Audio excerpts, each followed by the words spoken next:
right, we have someone there at the jail. What is your name, please? Mr. Travelby, Jason Travelby Sr. Thank you. We are on the record in GW 2023 CR 128, State of Kansas versus Jason Edward Travelby. Jill Gillette, County Attorney for the state, and Jason Travelby in person and pro se.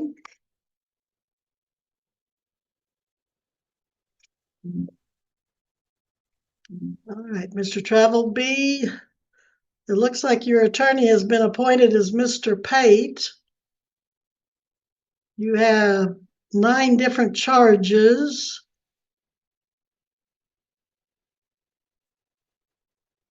Your attorney is Mr. Paw, but Mr. Pate filled in back on May 24th. You failed to appear. Your attorney asked for a continuance, but he didn't know, he couldn't tell the court he knew where you were, truthfully, and his request was denied. Bond forfeiture bench warrant was issued with a no bond hold. And finally, you are here this 18th day of November. Why weren't you in court back in May when you were supposed to be, Mr. Travelby? I've been in Lansing Correctional Facility since that time. I see. And now you're... I don't know how you guys didn't know I was in Lansing Correctional Facility. I've been in there the whole time. You may be the one that the attorney tried to get you here and Lansing wouldn't let you do it by Zoom.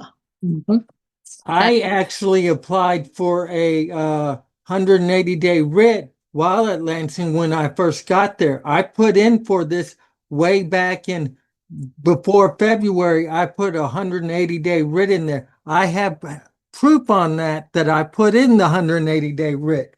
And according to Chapter 2933 of the Uniform Mandatory Disposition of Detainers Act, 2933-03, when charges brought to trial, then because I put those the mandatory writ in before then, 90 days have gone past, way past 90 days.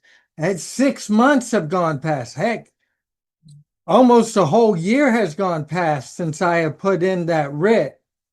So this should be dismissed with prejudice. So are you wanting to proceed on your own behalf today, or are you wanting an attorney to assist you in your defense? I'm willing to proceed on my own. I put in a writ at the court. You can call down to Lansing Correctional Facility and ask the unit team, and they will sit there and say that I put in a writ. You can check in your guys' mailbox and check your email and see that I have had my unit team sit there and email you guys and ask you guys about my detainers. And all the detainers have come back that you guys have not answered any of my emails. Well, I see you wrote a letter October 6th. Let's see what that was.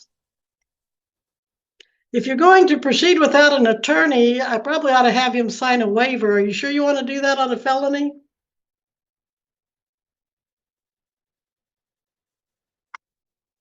Are you sure you want to waive your right to an attorney? You do have the right to hire an attorney. And if you do not want to hire an attorney... I cannot afford an attorney, so I would like to proceed with an attorney. Would you like to apply for a court-appointed attorney? Yes, please give me a court-appointed attorney. All right, hold up. Now, Deputy, do you have a court-appointed attorney application you can provide him? Judge, Mr. Pate's already appointed to his case. That's right, he is. You already have an attorney, Mr. Pate. It's Mr. Paw, isn't it? Pate just filled in for him when he... No, other way around. It's Mr. Pate and Mr. Paw. Oh, Mr. Paw was attorney for Pate. Yes, okay. So Chris Pate is your attorney. Have you talked to your attorney? I have not talked to my attorney. I've sent him a letter asking him about this. But like I said, I put in for the 180-day writ way back in, I want to say it was February or January, to have this taken off of my record. Well, a letter is not necessarily a writ. I talked to my unit team up in Lansing and had my unit team in Lansing contact you guys? There's nothing in the court file, Your Honor. There was nothing ever sent for a 180-day writ. We got a letter from him in October, and when it was filed October 6th, it's dated October 1st. It arrived and was filed October 6th. I immediately sent a transport order to bring him to the jail so that his charges could be heard as soon as I got a letter, because I don't play around with writs, and there was never one filed in the court file. There was anything. But you gave his letter the respect of a writ and had him transported. And I understand that he had to be transported. Is this the one that we couldn't do by Zoom because Lansing wouldn't do that? That is correct. And that was, Okay. yeah, Lansing refused to do his hearing by Zoom when we offered it. And so as soon as I got a letter, I went ahead and treated it the same as a writ, even though it's not, but there was never a writ filed.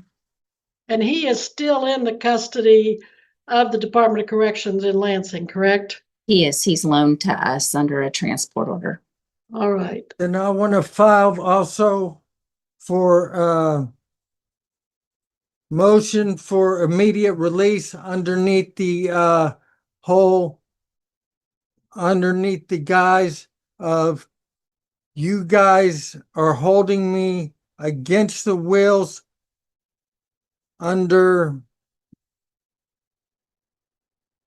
without reckless command.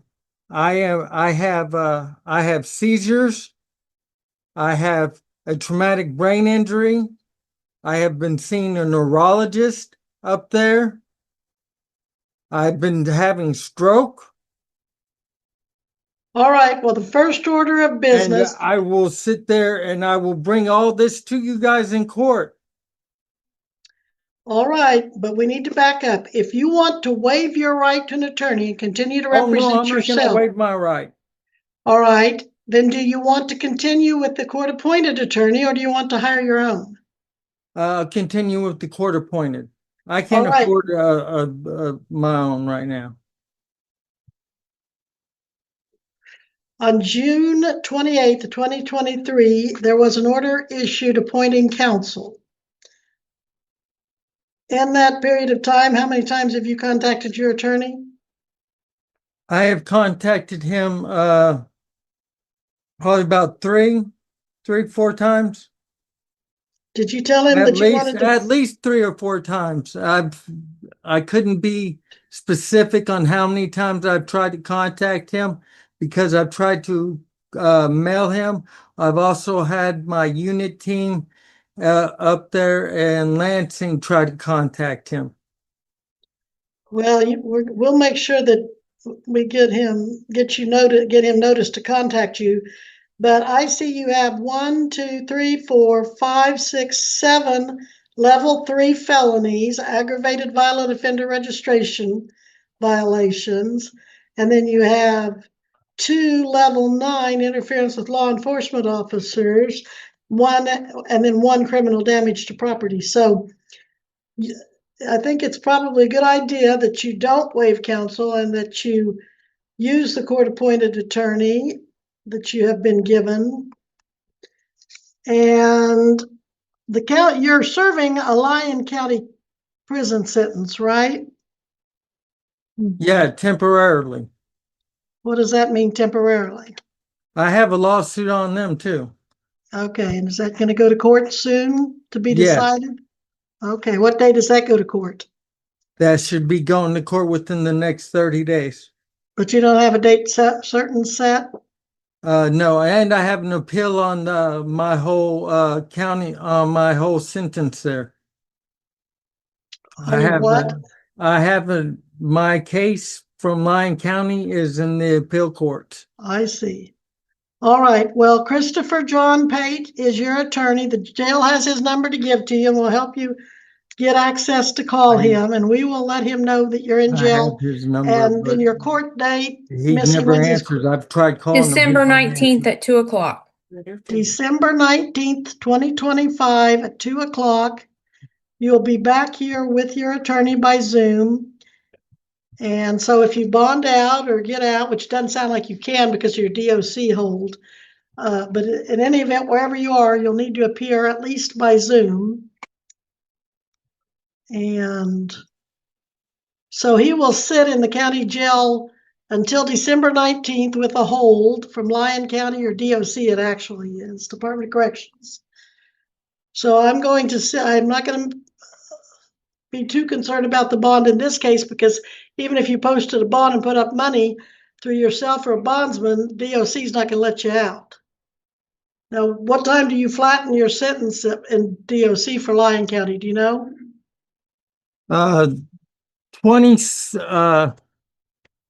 September 2027 will be the soonest with program credits, but March of 2026 will be the halfway point when I can put in for a downward departure.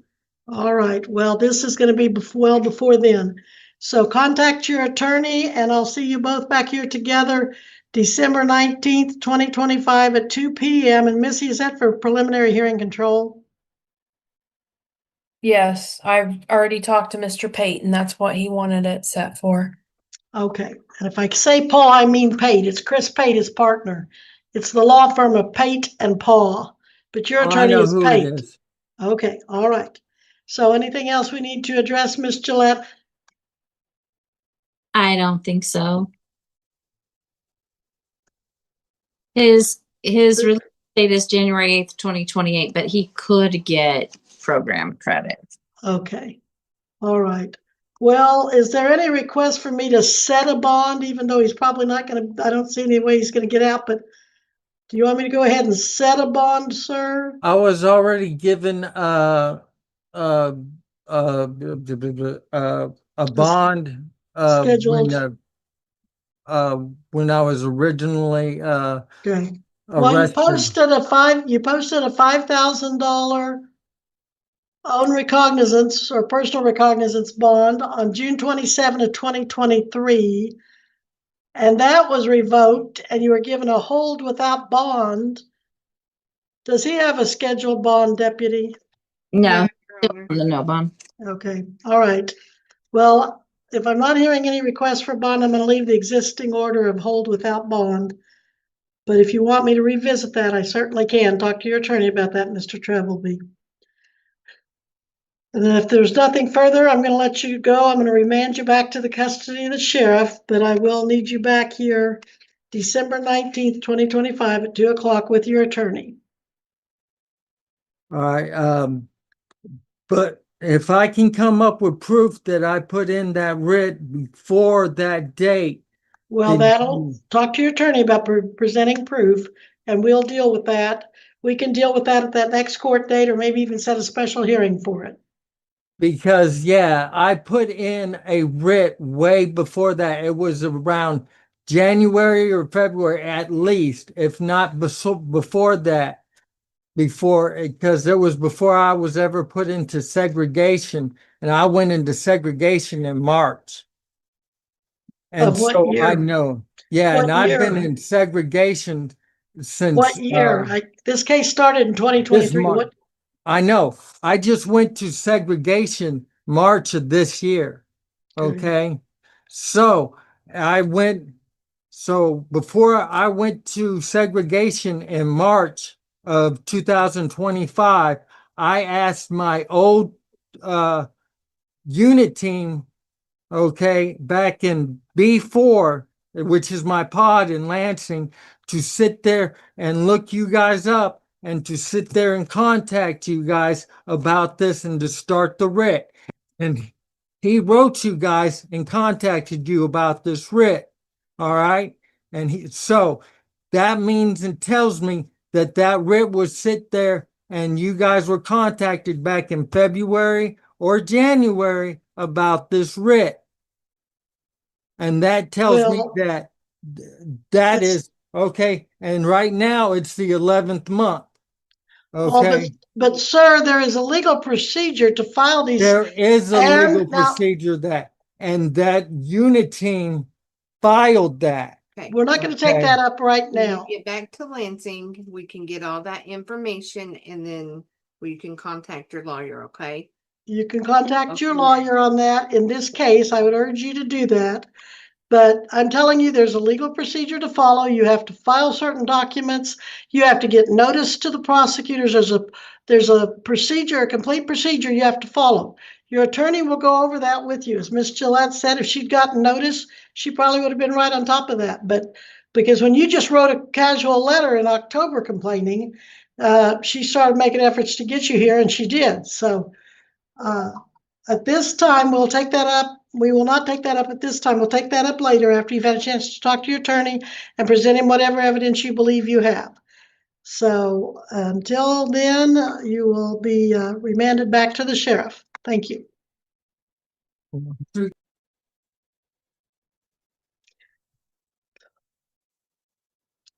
Okay, your telephone says Pete's iPhone, but your name is not Pete. Is that right? That's right. My name Victor Miller. Okay. Well, I'm still not seeing any Millers. Who's the gentleman at the county The jail? judge, it's I found him. I found him. Thank you. Next page. All right, who's at the county jail? Mr. Simler, Your Honor. We are here on two cases. GW 2025 CR 204 and GW 2025 CR 206, each captioned State of Kansas versus Tyler Marshall Simler. County Attorney Jill Gillette for the state. Mr. Simler, the defendant, appears in person, in custody, and pro se. Mr. Simler, and the 25 CR 204, you're charged in count 1 with possession of marijuana after a prior conviction, making this an A misdemeanor. If convicted, you could serve a year there in the county jail and pay a fine up to $2,500.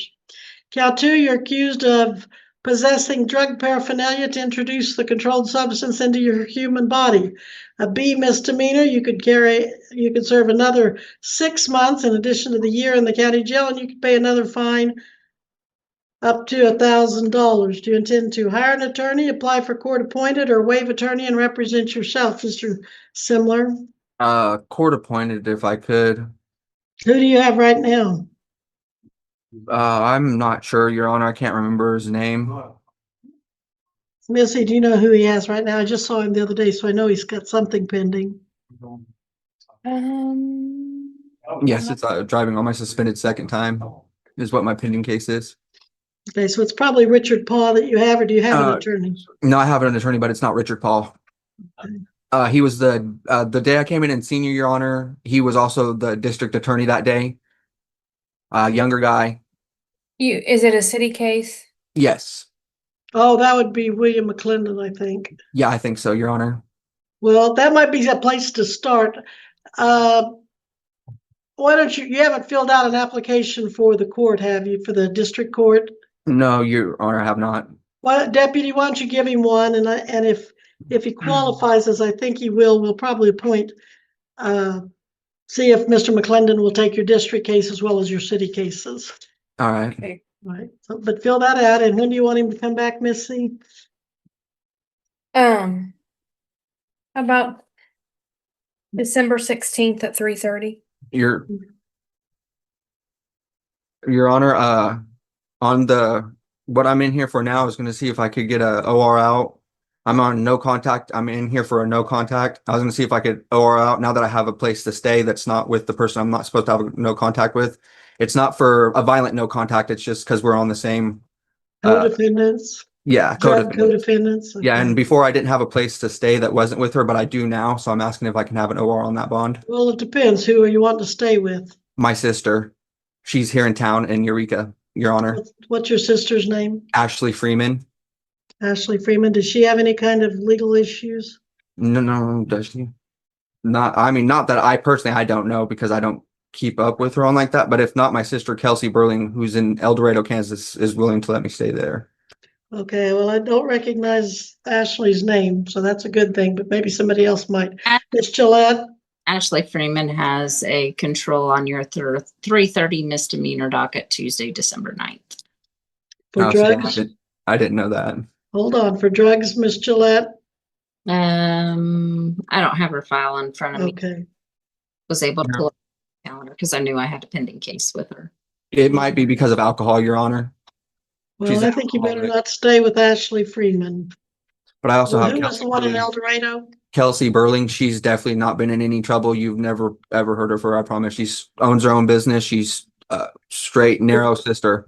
Which business does she own there in El Dorado? She's owns her own small cleaning service. She does a couple law firm offices there in El Dorado for a couple lawyers. She cleans there. She goes to Wichita and cleans a couple law firms there in Wichita. And she's the one who's actually willing to help me and allow me to stay with her if I can get OR'd out on this that I'm in here for right now. And what's the scheduled bond on him? There's 2 different cases. Oh, okay. What are they? What are the bonds? Your Honor, I'm bonded out on one right now. I just have to have somebody re-sign, and on this one that I'm in, it's on the 2,500 for the no contact is what I'm in for right now that I'm asking on the OR. Well, the 2026 CR 206, you're here on violation of a protection order, and that is filed as an A misdemeanor. If convicted, you could serve up to 12 months and pay a $2,500 fine. Then on that other case, And that's the one where you've got that paper on Florio, I believe. He wants oh, relief. that's one where Florio brought him in as wanting off the bond. Yes, thank Yes, you. I have Missy. somebody to sign on my other bond. Hold up, sorry, Your Honor. one thing at a time. Okay, yes, Mr. Simler and Miss Gillette, I was presented shortly after the lunch hour with a petition for bond revocation filed by Mr. Florio of Christopher Florio, doing business as Florio Fast Out Bail Bonds and U.S. Fire Insurance Company. What's The bond was set at $7,500, and Mr. Florio wants to be released from that bond, alleging that the defendant has violated bond and picked up new charges, is in custody in Greenwood as of 11/19/25 on the count of violation of no contact order that we've been talking about. It's also alleged that the defendant has willingly conveyed that she plans to leave. I don't know if that's a typo. C, the defendant willingly continues to contact co-defendant.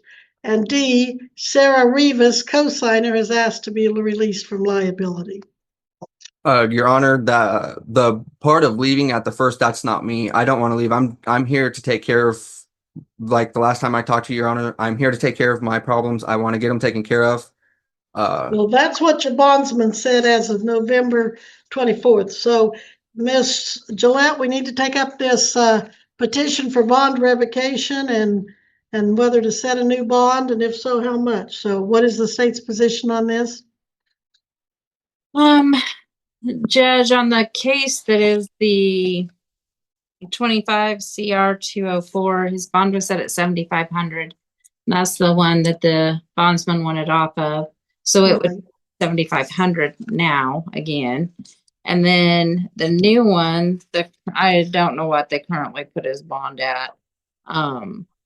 But on the prior case, it should be still 7,500. In the new case, I was going to ask for 1,000 cash or professional surety, no contact with the co-defendant.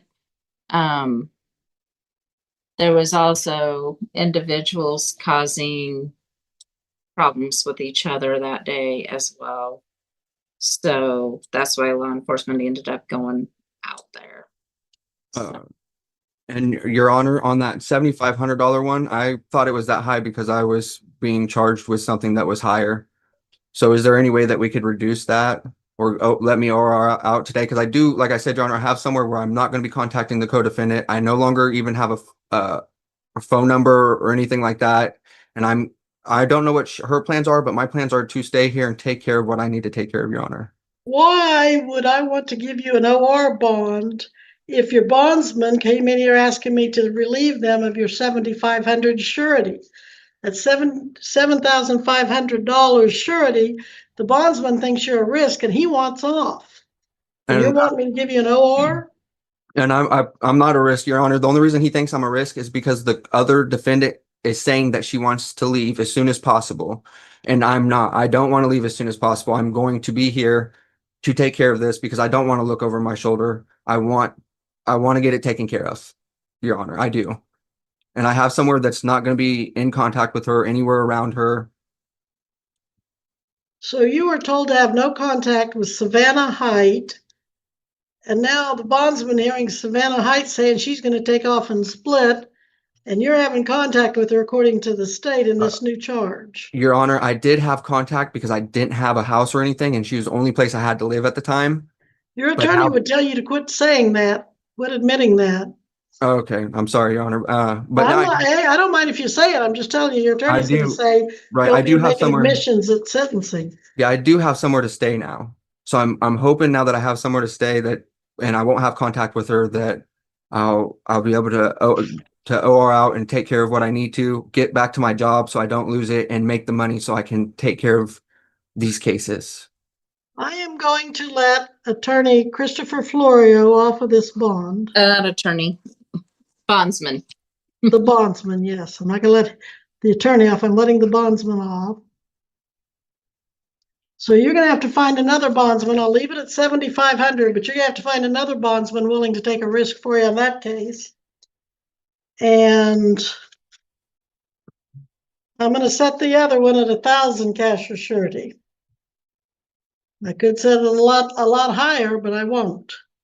So that means between the two cases, you're going to have to come up with a new bondsman for $8,500. And what about the money I've already given Chris Florio? Does he just get to keep that money? That's probably so. That's between you and him, though. I don't know what your contract is. Now, no contact means no contact. I'm not going to You be are able to not have to contact. call your co-defendant Savannah. You're not to go around her. And I mean no contact. It's all right, Judge. I won't be getting out. I appreciate your time, though. Okay, and you will be allowed to live with Kelsey Burling as long as she has no criminal record, and from what you've told me, she doesn't. She doesn't, Your Honor. She's clean, but it's okay. I appreciate it. Okay, well, you might talk to Florio. Maybe you can talk him into doing something else, but at this time, I've allowed him off your case. All right. All right, and when's his court date? When's Mr. Simler's next court date? December 16th at 3:30 for both of these, Missy? Yes. All right, if there's nothing further, Mr. Simler is excused at this time.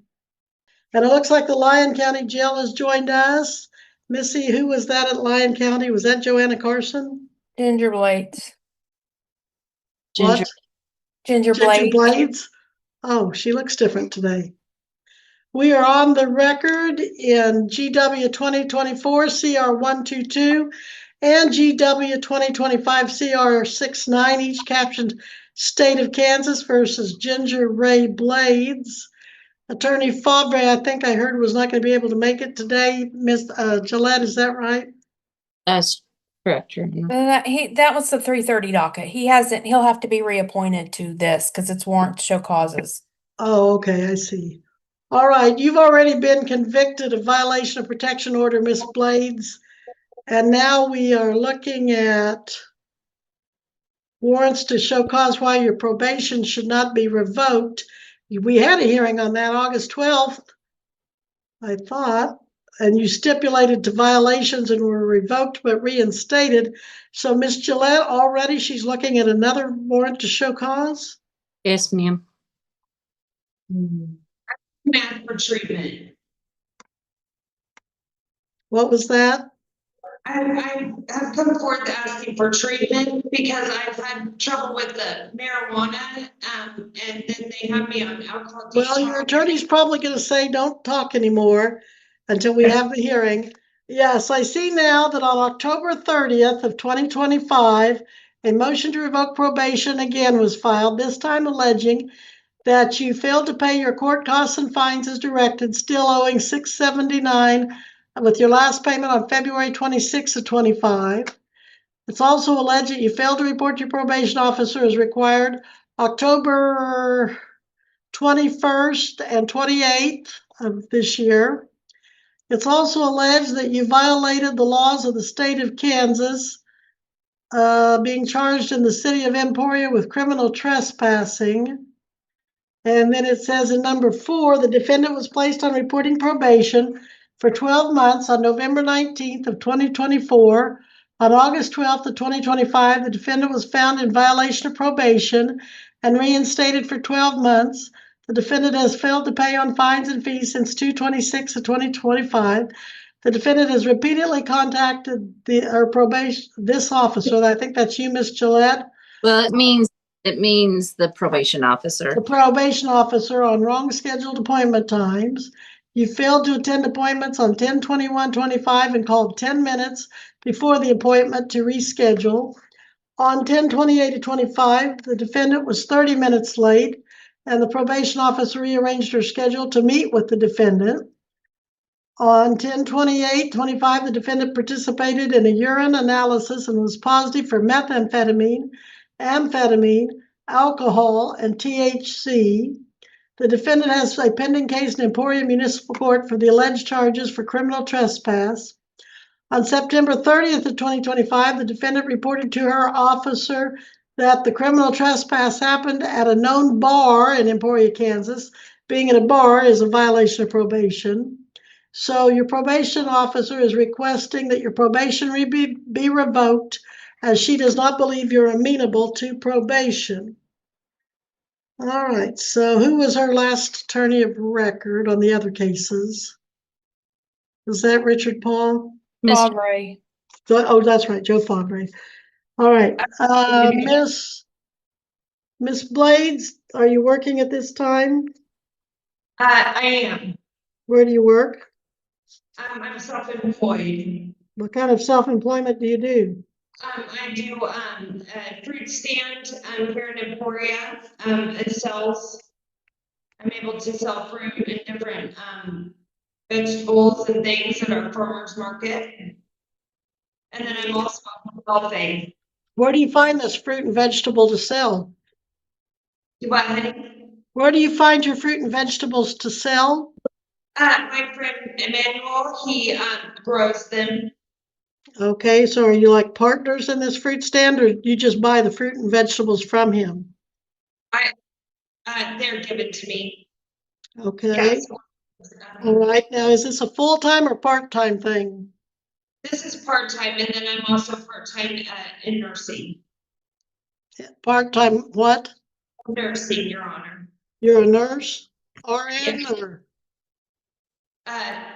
A home health aide. I'm also basically life support and a nurse's assistant. Okay, so you're a home health aide doing nursing assistant, and what was the other thing you said? And then the fruit stand on the weekends. What was that other thing you said? End of life support? Did I hear that? And certified nurse's aide. Okay, so what do you make doing the home health work per month?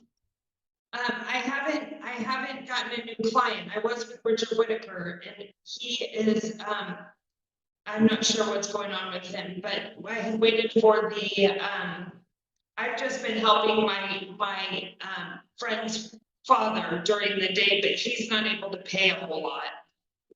All right, So- when do you get paid by your friend? My first payment in. Your what? I said that's why I wasn't able to make my first payment. I made two All right, well, payments. let's hold up a minute. You Okay. are employed as a nursing home health aide. You work for a company doing that? Right now it's independent. I worked for Impact Care since All right, 2020. so do you get any set amount of money from that? Or only if you have a client? Only if I have a client. Or client, patient, whatever, and you don't have one right now? I can call for one. I just have to call and get reinstated. I'm just waiting on a client. They email me when there's a client available. Okay, but right now you don't have one, and how long has it been since they've given you one? I was just with Richard Whitaker, so it's not been very long. So you were taking care of Mr. Whitaker, and then something happened and you don't take care of him anymore? Yes, well, I had to go to jail for 3 months. Remember, I just did 3 months. Okay, all right. So Okay. you haven't had any income from that job in 3 months? Yes. Okay. And then I And started then in your the- friend is paying you to take care of his father, and how much does a friend pay you per month approximately? He is paying me $30 a week. Okay. to help his father take a bath and get meals, 3 meals a day. Okay. Now then, what about the fruit stand? Are you still working at the fruit stand in November? I am. We've had really nice weather. All right. And how much do you make on average? How much did you make last month in October? I mean, close to $50, $50? $5 to $50 just in basic fruits and vegetables. Okay. Any other income? No, And then do you have to pay rent or anything like that, or mortgage? I have to pay, I'm staying with a friend since I lost my apartment while I was in jail. So I have been paying them to stay there, plus I've been getting my food stamp, so. Okay. So this friend that pays you about 120 a month, it charges you how much rent out of that? Half. Okay. Well, it looks to me like you qualify for court-appointed attorney, and I will reappoint Joseph Favre to represent you if he will take the case. I would like a new attorney, not Favre. People usually love Favre. You don't care for Favre? What's that? I never hear from him and I can't ever get a hold of him. He's Well, one of the good attorneys are hard to get a hold of. I will tell you that because they're in such popular demand. Let's see. I'm sorry, I just haven't had much luck with him. I stayed in jail for 3 months and I have not even talked to my kids in over a year. And I've been charged with 2 more charges and I haven't even seen or spoke to my children in over a year. Well, I'm well aware of why you're not seeing your kids. I know that case, and that case has nothing to do with Mr. Favre or his ability to represent you or But that's all I'm totally. saying, Your Honor, is that I don't know if my children are alive or dead. I have not spoke to them or seen them in over a year. Yeah, and we both know why. Those facts in that case are pretty outrageous. All right, so does Mr. Favre represent you in the child in need of care case as well? They have given Carson custody and closed out that case. That case is closed. Okay. The case is completely closed, so I don't know why there's still a no contact order if Carson has custody. I would think that would be lifted since Carson I has. have a hunch. I'll tell you what, I have a hunch Mr. Favre is going to join you in a request for a different attorney. Missy, have you had any input on this from Mr. Favre at all? I have not. I'm still going to start out with Mr. Favre appointed because he knows your case so well. But we will revisit at the next appearance whether he wants out, whether you want him out, or whether you're going to stay together. So what's the next court date, Missy? Let's set it December 9th because he's already here and then we can figure Okay. At what time of day? out. 3:30. All right, December 9th at 3:30. I am ordering you, Miss Blades, to be back here. I don't think you've made bond in either of these cases yet. What is my bond, Ron? I'm sorry, say that again. What is my bond? I haven't even looked. Okay. In 2024 CR 122, it was 3,000 with Florio, but it looks like that was revoked and now it's up to 500 cash or surety. Can we lower that at all, Your Honor? Well, Since just a moment. Just a moment. And then on the other one, the 25 CR 69.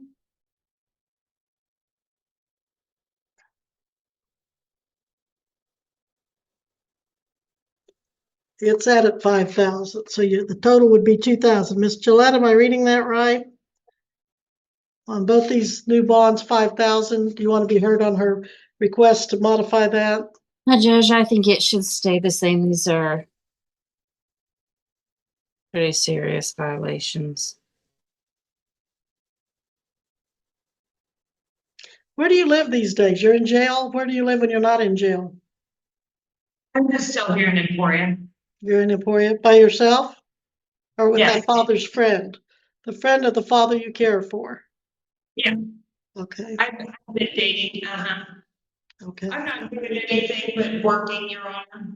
Just working and being good. All right. Missing my Well, job, that's all. Trying to be safe. Okay, well, these were pretty serious charges when you came to us. And Yes. now they're alleging you haven't done so well on your probation, and we'll hear the evidence and see if that's true or not on December 19th at 3:30, unless you and Mr. Favre want to be heard to break December 9th at 3:30. December 9th at 3:30. Now, what hearing are you setting that for? Is that is that a status conference, or is that the actual show cause hearing? Whatever you want it to be. It's a misdemeanor docket. A misdemeanor docket. All right. Well, let's just leave that on the misdemeanor docket and see how that unfolds. I think I know how that's going to go, but I don't know for sure. I think the two of them are going to both ask to be released. All right. So your attorney is for now Mr. Favre. If you and he, either one, want to be heard to break your relationship, professional relationship here, I will listen to that. Otherwise, we can decide whether you're going to be objecting to the show cause or stipulating to it. But we'll take those issues, any other remaining issues up at that time. Your bond is $5,000 in each case, Miss Blades. So you may Okay. go at this time. What? Thank you. Thanks. You're welcome. Thank you to the Lyon County Jail for making her available to us. In person and self-represented in a paternity case he filed in 2025 DM 337. Ms. Jackson appears. Ms. Jackson, you came to the courthouse? Yes, I did. Okay. Where do you live? Andover. Okay. Thank you for appearing. And we have DCF represented by Ms. Hawks. All right. There is a corresponding child support case in 25 DM 186. It's this court's opinion that the motion to set aside the VAP could have been filed there, or in a paternity case. So Mr. McMillan brought his own paternity case where he's disavowing or trying to rescind the VAP. It isn't to establish that he's the father, but rather that he's not the father. Correct. He is on the voluntary acknowledgement for paternity. And in your petition, you indicate, or in your motion, I should say, to set aside that you filed. You indicate that the acknowledgement of paternity was within 1 year of your request to set it aside. But I don't have a copy of it. DCF has access to it. You have access to it. DCF has access to it by statute, but I don't have it. And I thought I had requested that you send us a copy of that so that I could, I assume it's right around the time that the child was born, but so that I could confirm the date that you executed that. Executed are you talking about the final motion or my forms that I sent in earlier? Because I was told in a letter that I got from your assistant that the forms would be that were received would be good enough to go along and start the court filing procedure, and I just needed to turn in a final motion to have it on paper. I was emailed by your assistant, Amy, a while ago. I can check the dates that you guys did get the final motion. And so so what paperwork are you referring to that you do not have? The actual acknowledgement that you signed at the hospital as. Okay. Yes, no, because there was none. I specifically asked the delivery nurse for a paternity acknowledgement form and a DNA test prior to the child even being born in the hospital room. I was then told by the delivery nurse that they do not do neither of those two legal documents in the hospital, and this is at Wesley Medical. The only thing I did sign was the birth certificate, which under my what I've been told is not a sign of paternity establishment. Your Honor, if I may, Yes. I have a copy of the signed voluntary acknowledgement of paternity. I apologize, I had not provided it because it was my understanding today was a pretrial conference, but I'm redacting the confidential information right now, and I'd be happy to email that over to Ms. Boakman if you'd like to see a copy of it today. Yes. I will get that emailed in just a moment, Your Honor. Is that Amy? Can that be emailed to me also? I can email it to both parties, Your Honor. Yes. Okay, thank you. But yeah, what I said in the hospital, I did ask for a paternity acknowledgement form and was told that was not what Wesley Medical provided. So I'm not entirely certain what piece of paper she's referring to. Well, you being on the birth certificate does create a presumption under the law. But when you actually sign an acknowledgement, then that has greater force and weight unless it's challenged within a year. I mean, you're really excluded from being able to challenge it at all if it's been after a year. Well, I sent in my I don't have my paperwork with me right now. I'm at work, but I sent in a bunch of forms requesting paternity testing and denouncing paternity. Yeah, I have that. I have that in the court file. I just don't have a copy of the VAP, which is the voluntary acknowledgement of paternity. Oh, okay. Okay. I don't either. Can you send that, Amy, to my Gmail, please? Your Honor, I just hit send on the email to Ms. Boakman, and then I will send it an email now to Mr. McMillan and Ms. Jackson. Okay.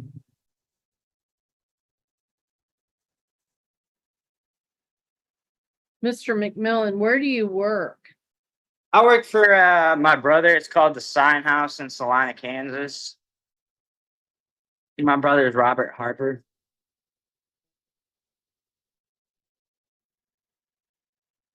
Yeah, I'm sorry if it's a little loud. I just stepped in the break room. I'm on No, my that's break. fine. No, you're fine.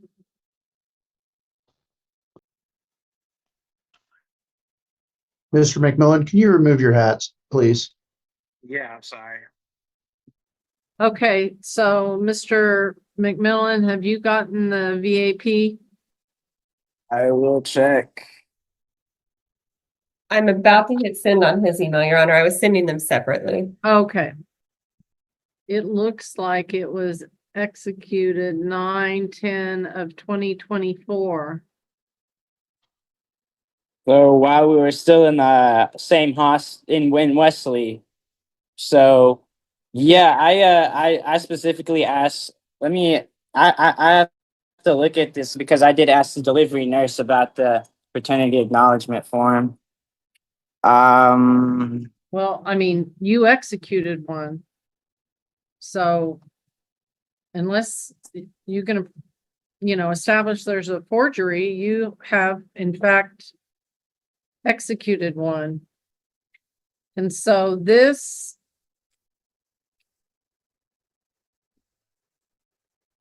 petition was filed on the 8th of September, not the motion, but the petition.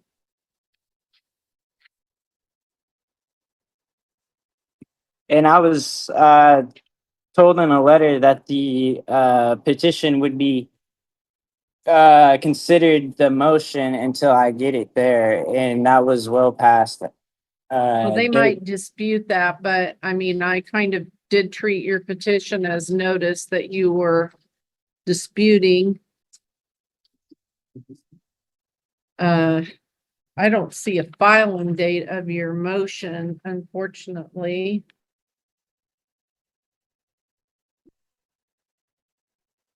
Your Honor, I believe it was filed on November 6th. There's a fax notice up at the top. I believe that's what they're using as the Yeah, filing date. I can't read mine, so, It's November 6th. okay. So what is the state's position on the VAP and by virtue of filing the petition on September 8th with regard to his ability to contest the VAP within 1 year? Your Honor, I mean, I believe I knew what his intentions were on the September 8th filing, that he was intending to set aside the voluntary acknowledgement of paternity. So I'm not necessarily asking that he be barred from making any argument because he titled the document a petition versus, a petition for concerning paternity and opposed to a petition to revoke the voluntary acknowledgement of paternity. However, I mean, I think he still has the burden, and it's on him to prove that he signed that voluntary acknowledgement of paternity based on fraud, duress, or material mistake of fact. So I did look at the paperwork. I really don't remember that. It was after, but I will say it was after 24 hours of her in delivery, and then she went into a C-section. At the time of signing, I hadn't slept in 36, maybe 48 hours. I mean, that you're presumed to know what you sign, so. And I did ask the delivery nurse about a paternity acknowledgement form, and they said they did not do that. So Well, they obviously do. The social worker must have came in. Somebody brought in this form because you executed it. So we need to set this for trial. I have not looked at whether the burden of proof is clear and convincing or a preponderance. Does it indicate in the statute?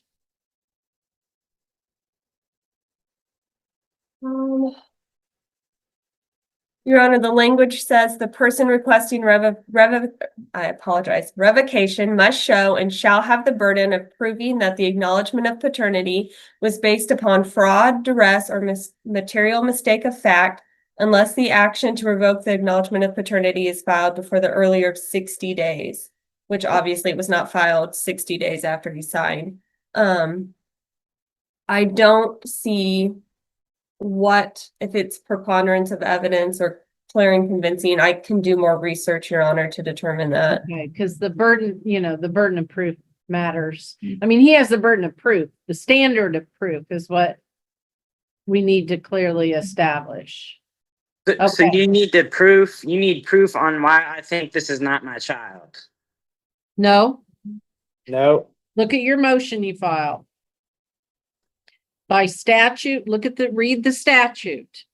I currently forgot my paperwork at the house. Okay, well, we're not doing it today anyway. I'm gonna Okay, schedule it for an in-person evidentiary hearing.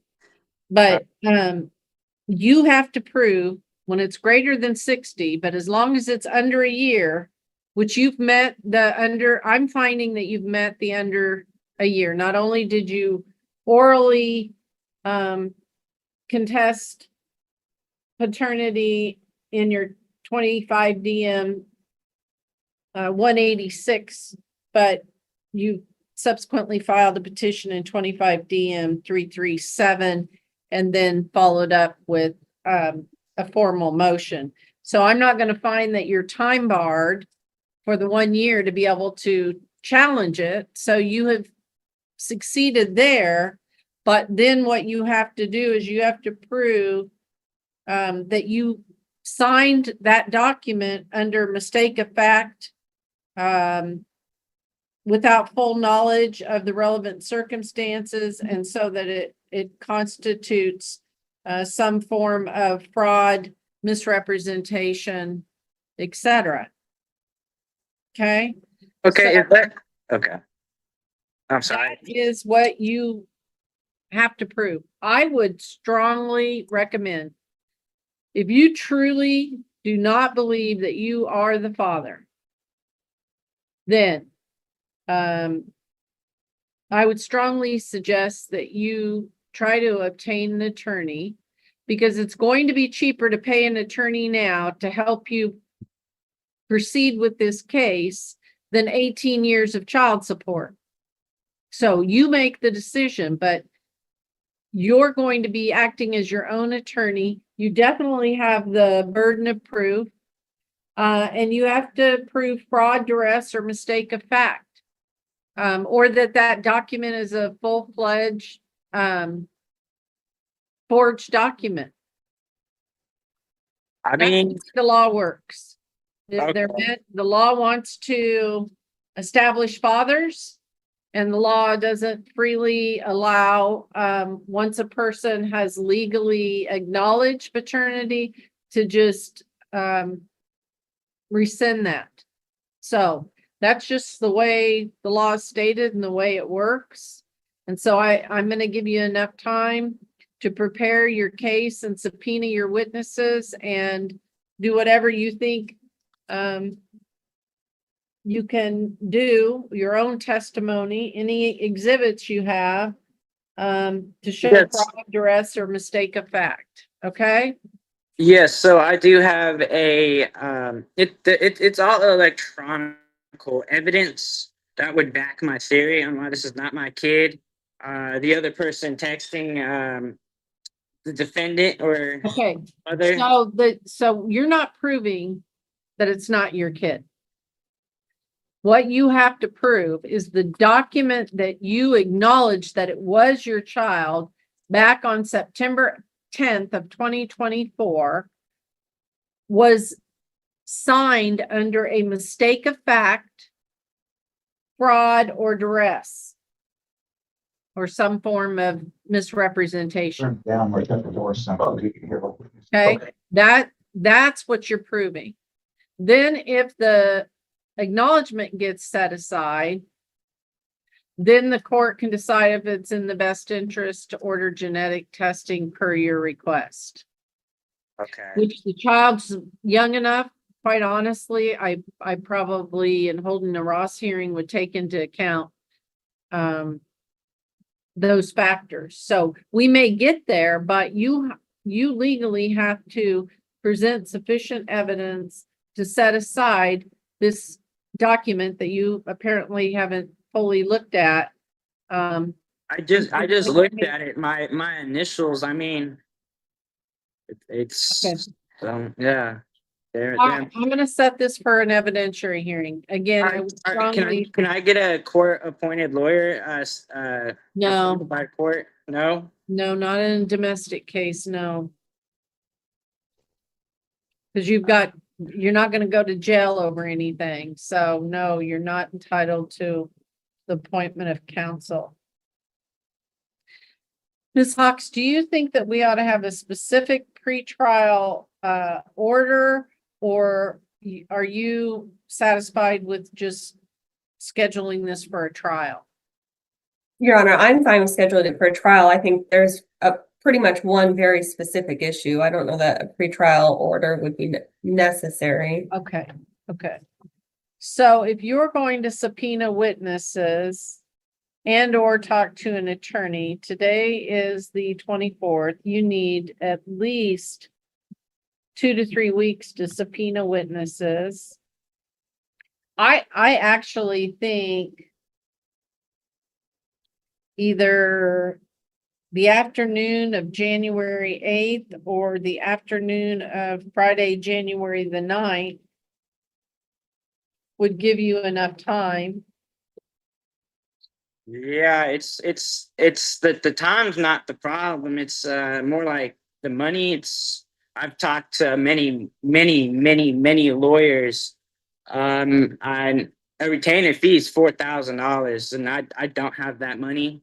I don't Keep calling, keep calling.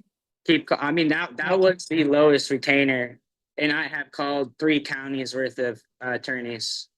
Butler County, Sedgwick County, and Saline County. I have called every lawyer that will pop up online. The lowest retainer fee is $4,000. I don't have that.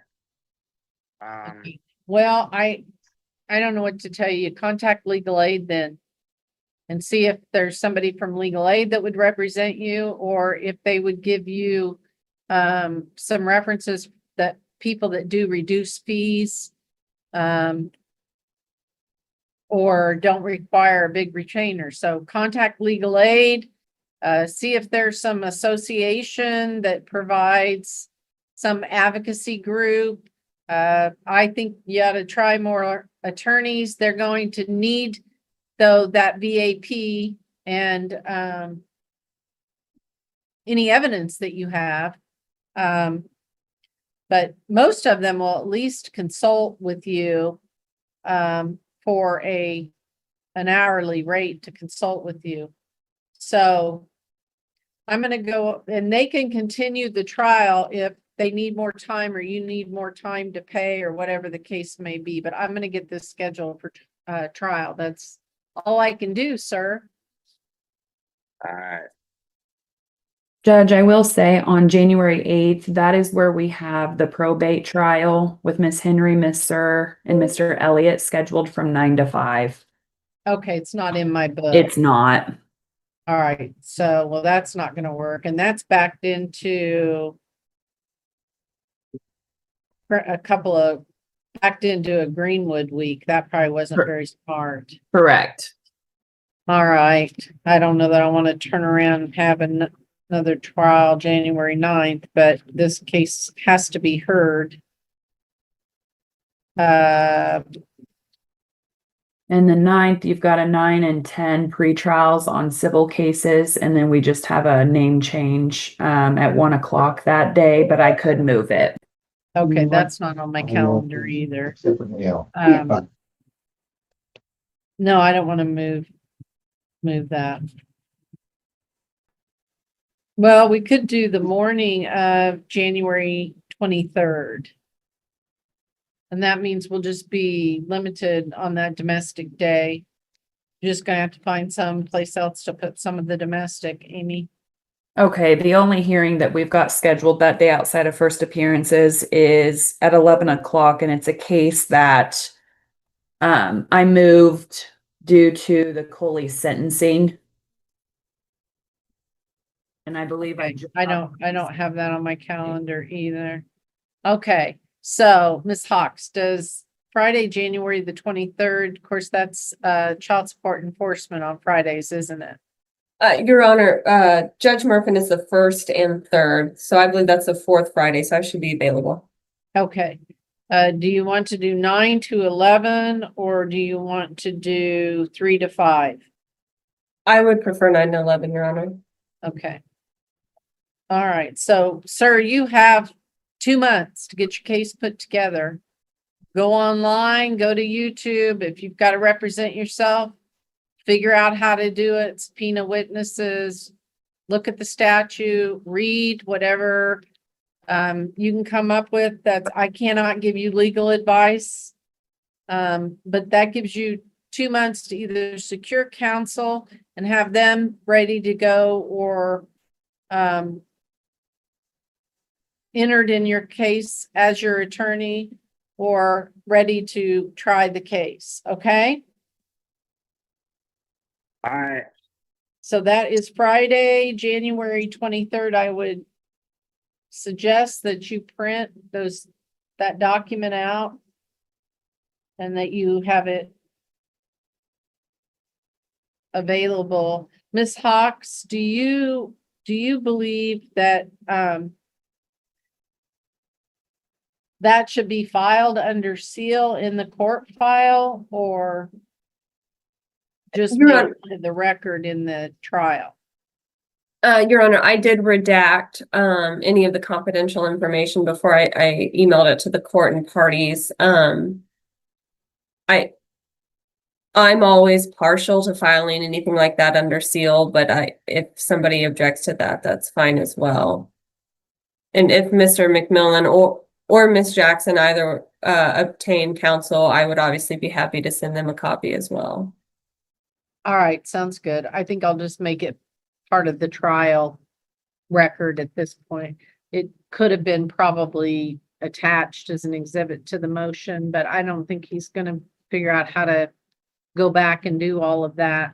So I think that as long as everyone has it and understands that that's going to be an exhibit in the trial, then and part of the record, I think we'll be okay with that. Yes, Your Honor, and I had intended to admit it as an exhibit at final hearing, so. Sure. I mean, I think it's gotta be. All right. 10 days prior to the trial date, I want you to provide a list of witnesses and a list of exhibits to opposing counsel and to the court. Okay, so that would put, And how would one go about doing that? Do I send it? It's electronic. Do I send it through email? Would I send it to your assistant? you can print it out and mail it to the clerk of the district court, or we get notice of everything that you file. Yes, so I have an audio recording of the mother admitting to selling herself for illegal drugs on conception date. It's an audio recording, ma'am. And the drug dealer texts her and asked if it was her child, and her response was, "I don't know." I have a screenshot of it, Your Honor. An audio recording. Okay, well, you're going to have to authenticate it by calling her as a witness, seeing if you're gonna have to research how you're going to introduce that into evidence, and you've got to provide it to the other side. So Ms. Hawks is prepared to know what the evidence is going to be, as well as Ms. Jackson has a right to know what the things are that you are going to present. Okay? And then you've got to get it admitted, which is why I'm telling you that it is a very good idea for you to secure an attorney, even if you Yes. have to get a loan from somebody, because you're going to be paying a lot of child support for the next 18 years. I think it's more important for a child to know who their father is and for a child to be involved in their life. But I'm just trying to impress upon you that you get one shot at this, and it's not that easy to act as your own attorney. Even if you're an attorney, it's not that easy to act as your own attorney. So witness list and exhibits need to be exchanged by January 14th. All right, if there's nothing further. Court just called the case. People versus Samuel, Forbes, Alan, Dabney. People, Assistant Public Defender Sandra on behalf of Samuel and Alan Dabney. Your Honor, there's been a retained counsel. May I go get him? I believe he's in the hallway. Oh, was he? Attorney Chair Richard Brown, on behalf of Mr. Alan Dabney, appeal number is 42028. Hey, good morning. Good morning. Your name, sir? Samuel Allen Dabney. Yeah, it's my understanding that the people are asking for an adjournment. Okay, that looked like a shock. All right. Well, Well, no, hey. you told me 2 minutes ago. Is that? You'd want to adjourn. I believe the fence is asking Okay. for an Well, adjournment. no, I'm not. I don't. It's funny that Miss White is standing up there and not in the middle of the mess. Go ahead. It's not For a mess. once, I For know. what? For once. I'm going to be asking for a preliminary examination, so I don't really need an adjournment. I just need to discover it. Well, I don't set a preliminary examination until you have to discover. Okay, well, there you go. So I need an adjournment then. Okay. Took us a while to get there, but we got there. You want the 4th or the 11th then? Since the 4th is my birthday, I'm going to take the 11th. Then I'll set it for the 4th. December 11th, 2025, 9 a.m. Bond will continue. And I would like to speak And to. I would just wish you happy birthday, but now you're Thank going to ruin that. I like Go to ahead. speak to the matter of bond, Judge. Yes, sir. Your Honor, my client is 26 years old. No prior history, no prior felonies. He's had one DUI that was like 7 years ago, and that is the only thing that is on his record. This incident stemmed from a matter that happened back in February, January. There was in Canton. This stems from a situation that happened in Canton. My client cooperated fully with the authorities back then. When I say fully, I mean fully. He resided at the same place that when he was arrested back in February, where he got arrested, when he was arrested a couple of weeks ago. In July, when he tried to get some of his phone, his laptop back from the authorities in July, the officer told him then that they were still trying to investigate and charge him with the crime. He still didn't try to flee I'm trying to get to the point that he knew that something may be coming down the pike, but he still resided at the same location and didn't try to flee or anything. I believe the bond currently is $500,000, which might as well be $5 million. I would respectfully ask the court, based upon his non-criminal history and the fact that he did not try to flee, even though he was arrested back in February, was held for a few days. Is that correct? 3 days, fully cooperated with the authorities then, gave statements and everything. And a few months passed. And when he got his phone back or went to try to get his license from the police officers, the detective, they said, hey, we're still investigating. They're trying to charge you with this. Still resided at the same location. When they arrested him, he was at the same location. I would respectfully ask the court to give a more reasonable bond. I know the charges are serious. However, if Mr. Dabney would have wanted to flee, he could have done so for the past 7 months, Judge. He could be in Tahiti right now. Does he have other felonies pending? No, Judge. No. Okay.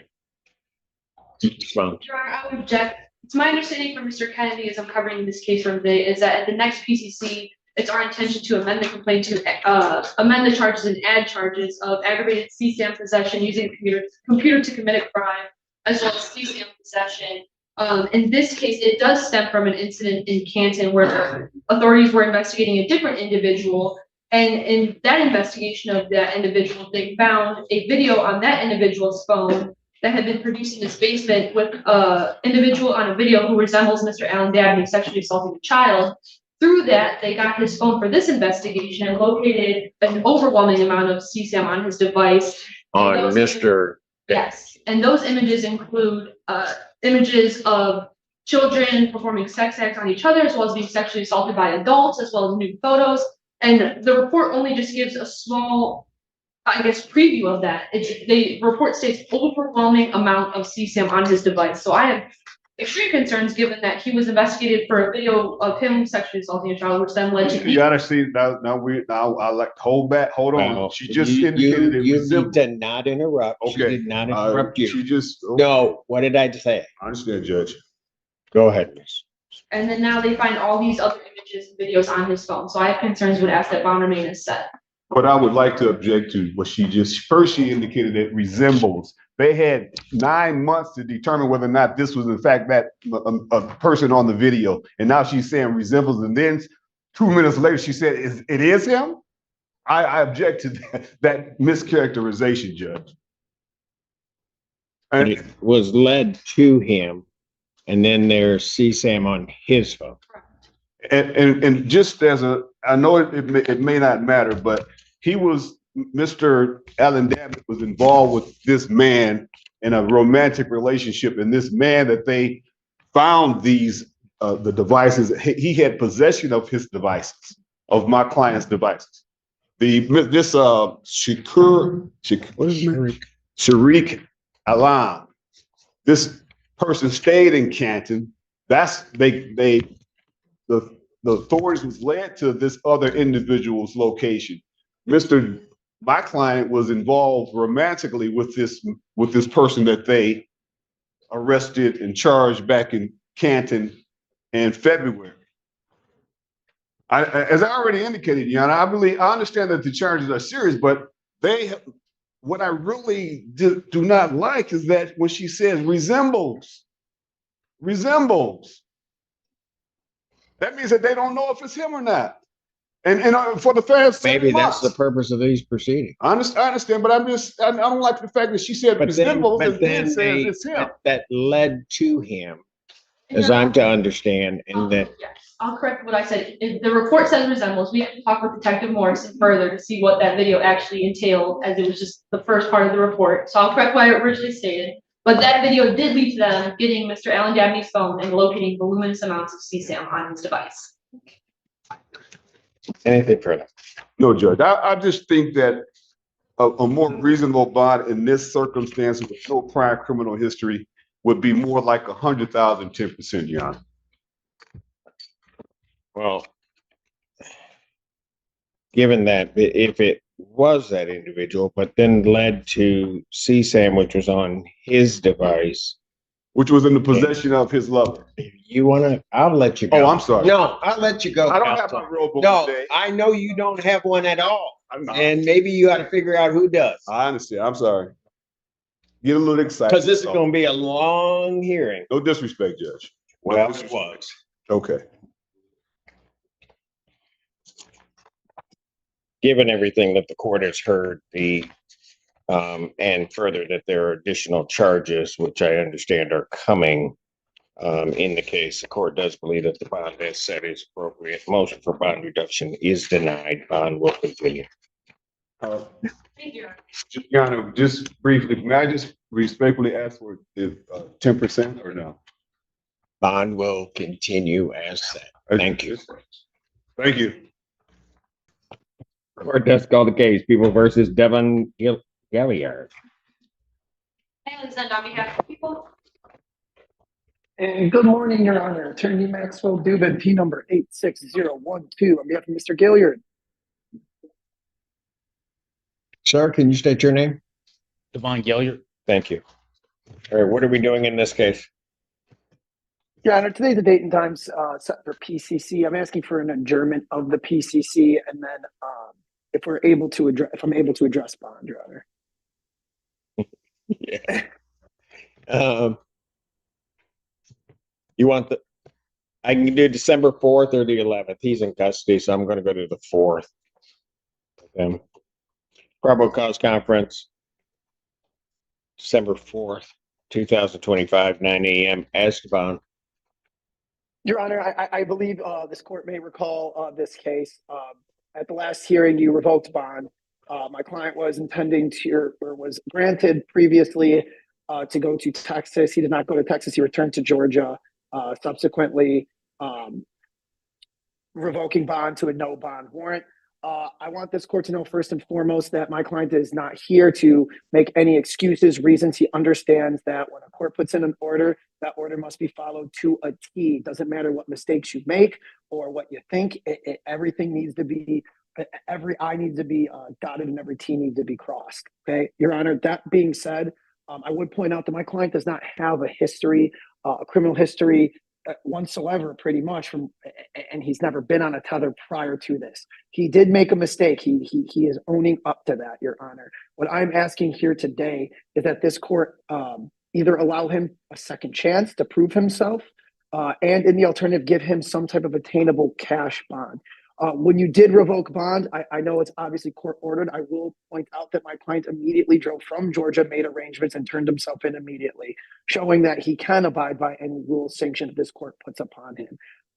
Just to give some clarity, not as an excuse, the reason he did not return to Texas, Your Honor, is my client was in the military. I lost you, counsel. I can't hear you.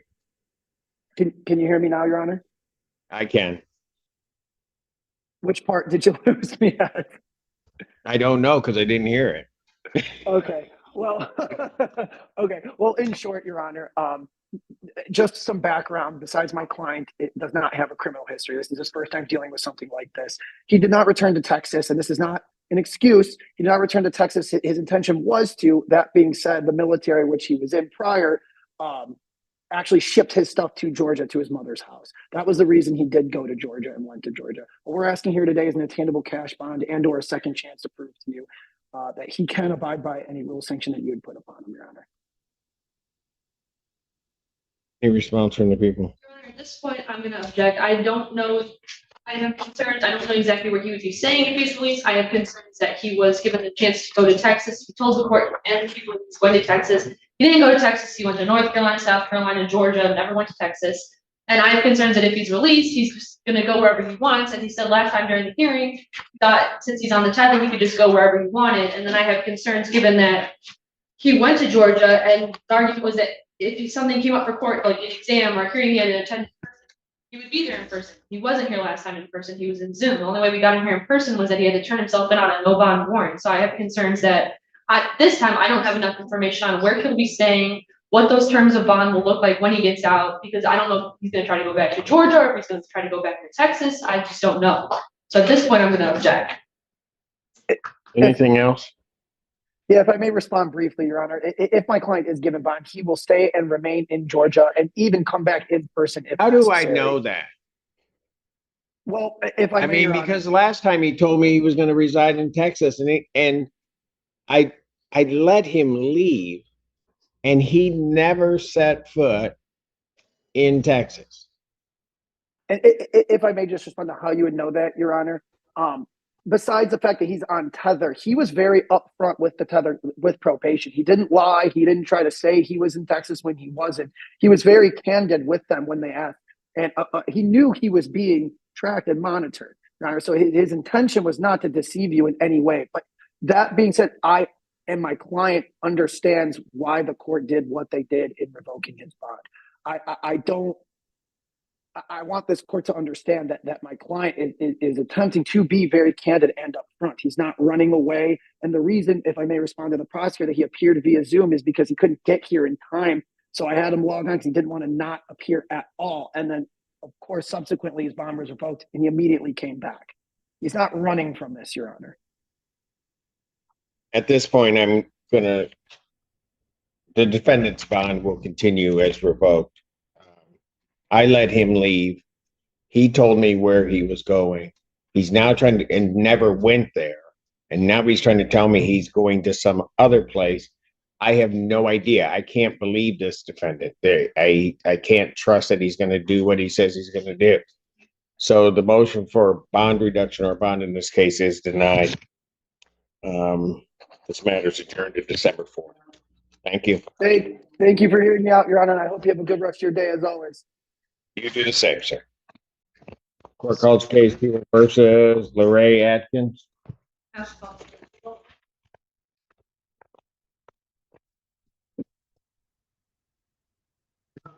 Brian Bowley on behalf of Mr. Atkins, Your Honor. Larry, just state your dang, name. you know, I said last time, I said I'm going to get it right, I'm gonna get it right. I committed it to memory. I just left. Larry Atkins. I don't think that's his name. I'm gonna sign an order changing it.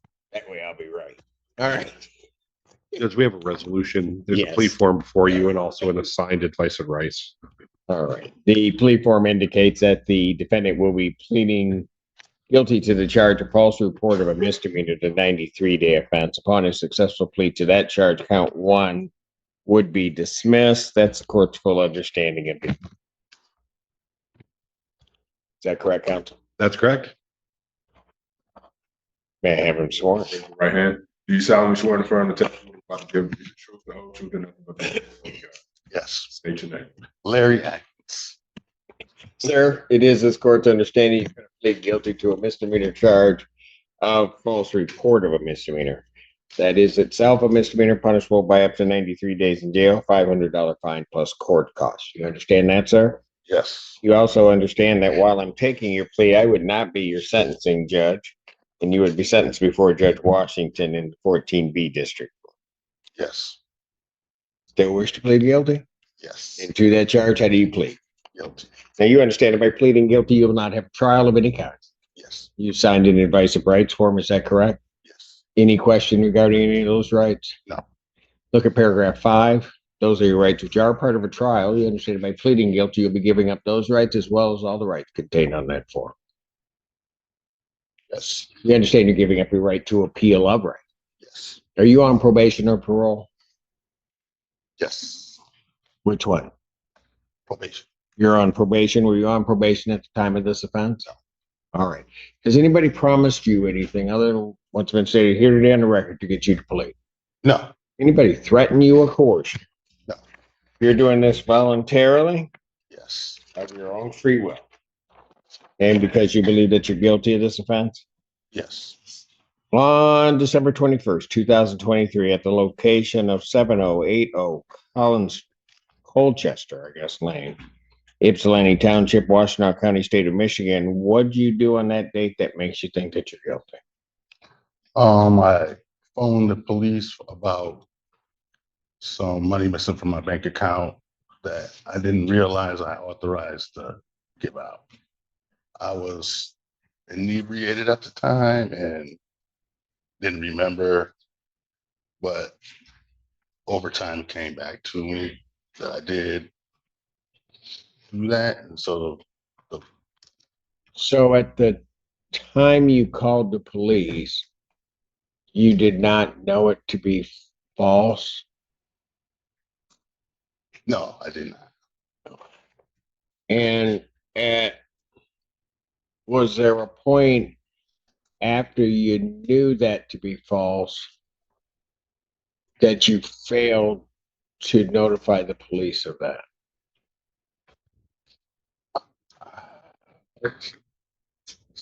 I guess so, yes.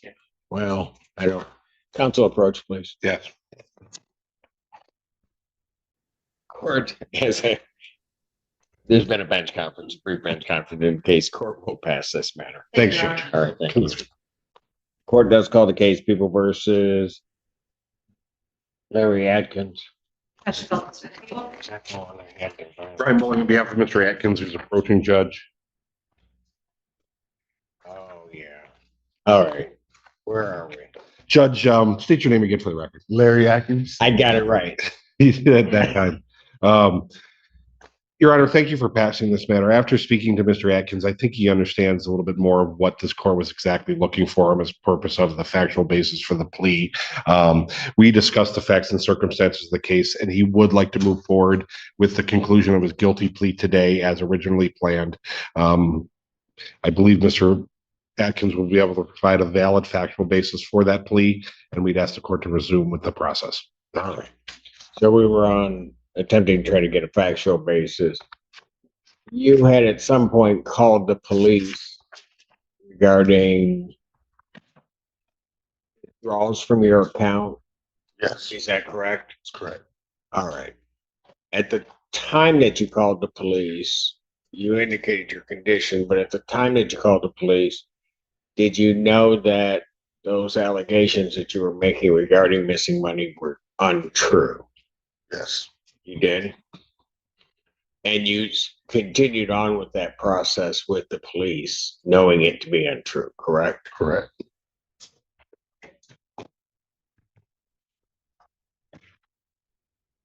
Mr. Atkins, if between the time of my acceptance of your plea and the time of sentencing, if you commit misconduct as defined by the Michigan court rules between now and that time, that court would not be bound by any further recommendation or evaluation, and you would not be entitled to withdraw your plea. You understand that, sir? Yes.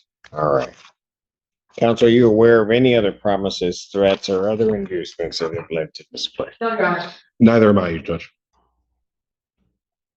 And have I complied with the court rule? Would it be proper to accept this defendant's plea? People are satisfied. I agree. Court will accept the defendant's plea of guilty to count 2. Count 1 is dismissed. Pre-sentence investigation and report is ordered at 14B probation. Sentencing in this matter will be January 15th at 10 a.m. January 15th, 2026, 10 a.m. It's before Judge Washington. Thank you, Your Honor. Bond will continue. Thank you, Your Honor. You like to be alive, man. If- No, Mr. Higgins, take care. Have a good holiday. May Ms. Feltus and I approach on a separate matter? You may. Thanks.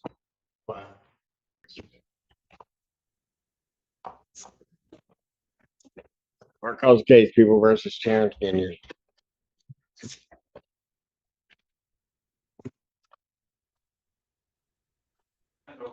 Prosecuting attorney for the people. Good afternoon, Assistant Public Defender Lauren Perny on behalf of Mr. Guillard. Record again? Terence Guillard, Your Honor. And I thank you for the opportunity to speak with my clients again. I think you would like to address the court. Yes. Your Honor, I take full responsibility of the violation. Like I said, What happened? so the night of the 22nd was her birthday party. It was really Whose big. birthday party? Stand, please. Who is it? Sherelle, this is my fiance, Sherelle Smith. Ma'am, you could sit if you want. I don't know how I don't even know how he is trying to tell her to stand. How do you do that? Oh, you asked who it was, so I know I asked her who it was. If she felt like standing, she could stand. yes, sir. If I wanted her to stand, I'd tell her to stand. I don't know what you are in control of nothing right now. Yes, sir. All right, go ahead. So on the night of her birthday party, I cooked, tried to make everything perfect for her and her family. That's from Detroit. They came down, celebrated her birthday at home, had a good time. There was no alcohol around that I seen. Now I did take a cup of substance, I guess, that consumed alcohol. Now I do agree to that. And it was a cup that was around that I had misplaced with mines. Now I do agree to taking that. At the same time, as far as battling everything I'm going through, I was talking to CMH.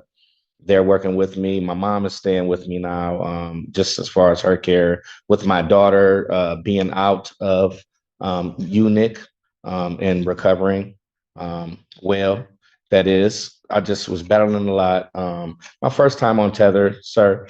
I haven't been in trouble in 7 years. Not saying that's a good or a bad thing, but just to bring the matters forward. I've been doing a great job handling myself. I have my own place. I've been there 5 years. I've had this job for 2 years. I'm a sous chef there. I was supposed to be at work today. If I missed this weekend, for sure, I'm out of a job. Oh, I know. Understood. But just going through all this, I've been dealing with CMH for mental health. I do have an appointment in 4 days, and she has on record I sent to her with them, so I can get some type of help with mental and some type of treatment. Now, I was going to ask you if it's okay, even if, say, for this violation, I'm not saying it's not serious. It's my first time being on this type of thing. And if I can do like 3 times a day blowing, if I can do any type of outside programs, if I can report to community corrections twice a week, anything just to keep my job and my place to stay. Because I have her with me that stays in my apartment, and I have my mom. And I don't know, like, if I'm incarcerated, I'm not going to have a place to stay. Neither will they. Ma'am, does he talk this much always? Yeah. Does it get on your nerves? Yeah, because about a third into his thing, it was getting on my nerves. But I gotta let him go, and then I could see you there just.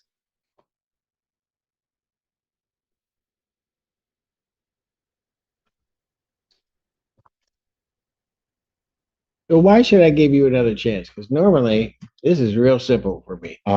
Only because of my living situation, I would ask your honor, and as far as my job and my commitment to my family. My commitment to my family. That's all. That's the only reason I would not ask for jail, sir, or for this violation. It's just because the commitment to my family. And as far as much as I progressed through the years, even though, like I said, I haven't been here in 7 years, I asked for some type of help, and I'm reached out to CMH. I'll see them in 4 days, and I do have the appointment.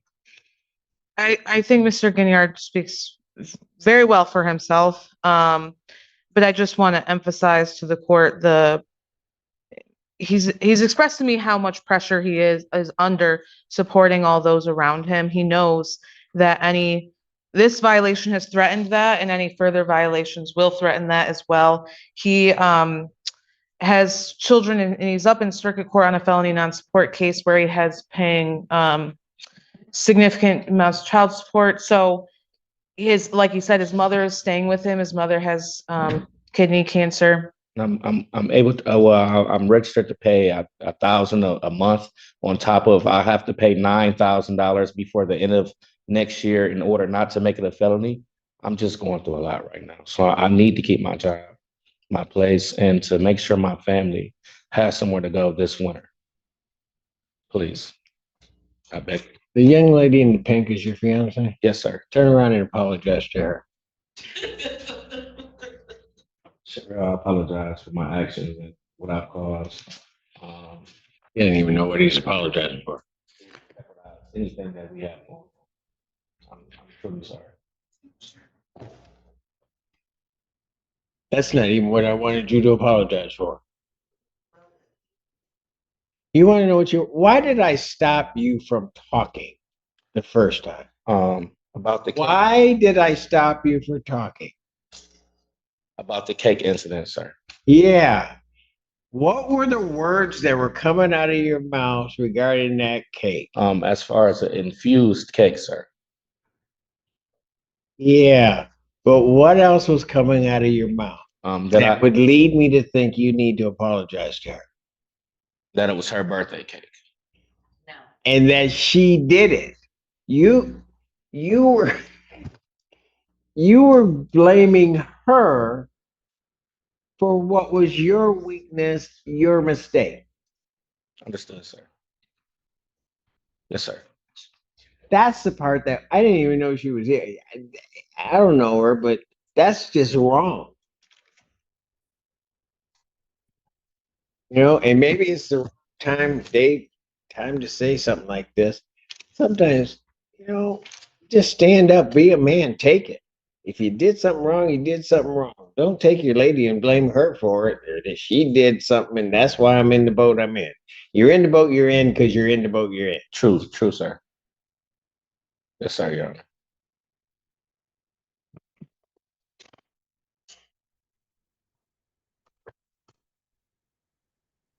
I'm going to adjourn this probable cause hearing to December 11, 2025, 9 a.m. Yes, sir. I'm not going to put him in for Thanksgiving, although I should. Thank you, sir. I appreciate you, Judge Simpson. No, you don't thank me. You thank her. Yes. Because she's the one that's leading me to do it. Thank you. Thank you. Thank you. Well, both of them. I ain't going to try to get involved in all that.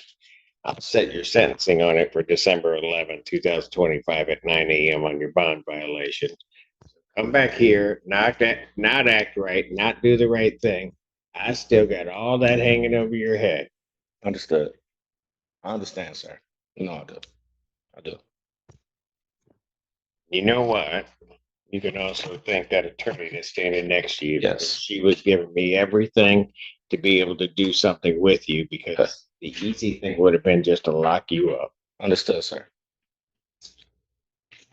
Don't mess this up. But I'm going to change his bond conditions. You're on a scram teller. I think Sober I've link. never been on nothing like this. You're a scram. He's on a sober link, but he's on a And I home also confinement. Yeah, I'm home confinement. So he'll stay with the home confinement except for work. What he's going to do, because here's the other thing, young man. I usually don't let people out right before Thanksgiving, because that's the date that the most alcohol in the United States is consumed. Understood. That is why I do not let people out, and I really shouldn't be letting you out. So on Monday morning, part of the order is, yes, he's going to continue on a sober lane. Then part of the order is going to be on Monday morning, you've got to report to community corrections for an ETG test. That's going to let me know if you drank over the weekend. Okay. God help you if you did. I'll be good, Your Honor. I promise. I'll be great. Okay, we got that. Ma'am, you want him back? You do? Really? Because all you can do is just tell me no. I'll just send it. Okay. All right. Go on, be with your family, young man. Thank you. How about Westwood Village versus Joshua Pedo? This me? I'm here, Your Honor. All right. Do I have Joshua Pedo or Pedo? Nobody responding. Looks You have a Jessica Paparazzi. She was also on there? in this matter. Can you hear me? Yep, I can. Ms. Paparazzi. What Judge, this is our motion for removal, demolition of the manufactured home. Actually, what we'd like to do, so my client could possibly recoup some of the monies it's owed, is maybe just reconvey this mobile manufactured home to my client. This is a case where we had a judgment back on August 5th of this year, a just cause termination. You signed a writ of eviction. You also signed an order allowing the court officer to remove the property outside the mobile home because we were getting tickets from Flint Township based on that. At the hearing on 9/16, Mr. Pedo actually finally gave us the address of Jessica Paparazzi, who is, she's listed on the title.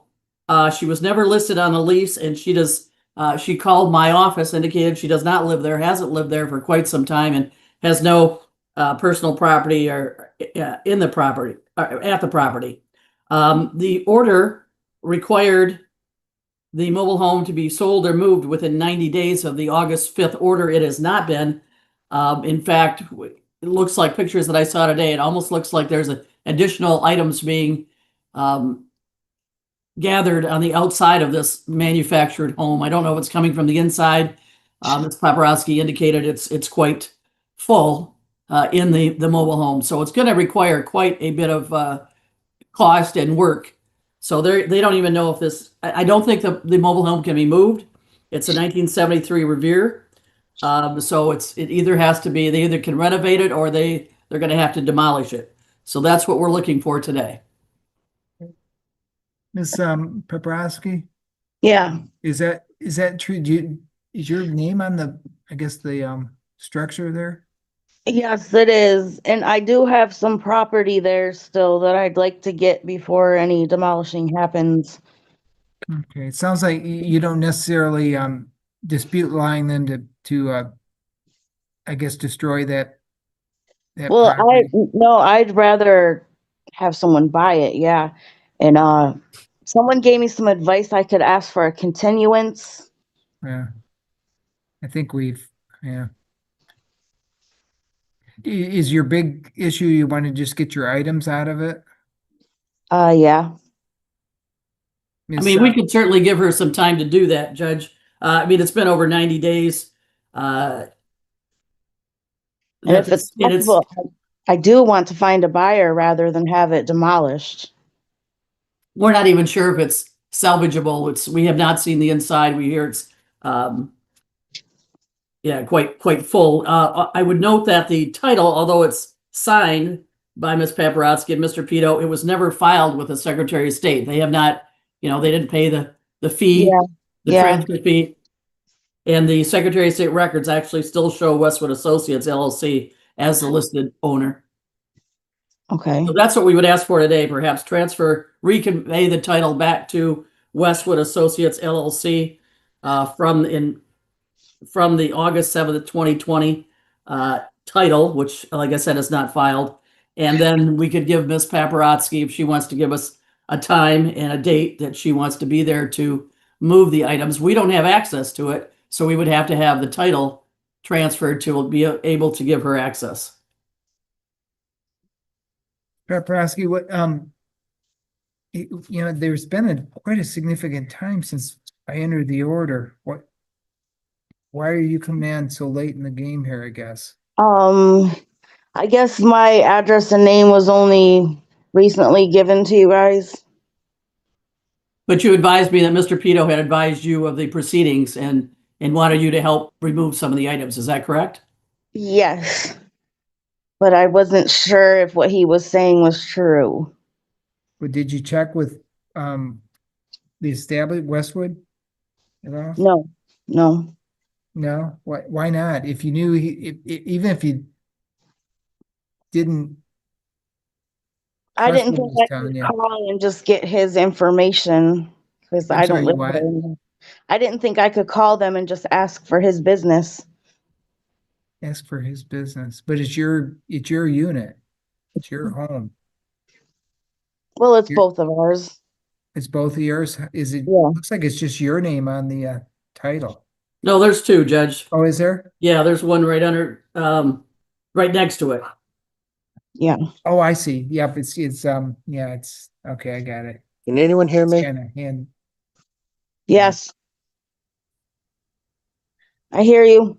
How much time can you give her, Miss Main, to I guess get at things? Well, like I said, Judge, if we could get an order, Hello? reconveying the manufactured home to Westwood Associates, Hello? so that we have authority to go in and open it up for her, and then allow her, if she could give us a date and time that she would want to move the items within the next 10 days. Jessica, say something, please. Mr. Yeah, I know, Mr. Pedo. I'm gonna let you talk just a second. I see you're on there now. Okay. Mr. So Miss Main wants 10 days for transfer of that title. 10 days. Yeah. Well, it's been 90 days. We've had 90 days. Mr. Pedo? Josh Pedo? Pedo. Pedo, I'm sorry. Pedo? Mr. Pedo? Need to unmute again. I don't know what he's doing. Can you hear me? There you go. Okay, Mr. thank you. Mr. Pedo, how come things haven't been done within the last 90 days? See, here's the thing. They didn't come by to throw away things that were in violation of anything. They came and they threw away all of my belongings that I was packing up and moving out of my house. The stuff that she says is appearing in my driveway, that's stuff I'm packing up and moving out of my house. I had rented a U-Haul in a storage unit, and while I was gone, they came and they took all my stuff and they put it in a dumpster and they smashed it with the tractor. They went way beyond just the original violation said trash and rubbish because I'd missed garbage for a couple weeks in a row because I was working. Somehow that got turned into defendant's property, and I don't know why that happened. But they took all of my stuff. I was going to ask for a continuance because I'm talking with legal aid right now about an illegal eviction and harassment and other stuff. Did you talk to legal services in the interim? When before I made any decisions. Judge, if I may, Judge, we provided pictures of the outside of the home. Yeah, it was a little 2-inch. Excuse me, Mr. Pedo. It was a little 2-inch black and white picture. Excuse me, Mr. Pedo. I've read the letters that you've sent to my client. This is very contentious. But we had it, and I also provided the tickets, the information from Flint Township, based on the violation, everything that was outside just accumulated.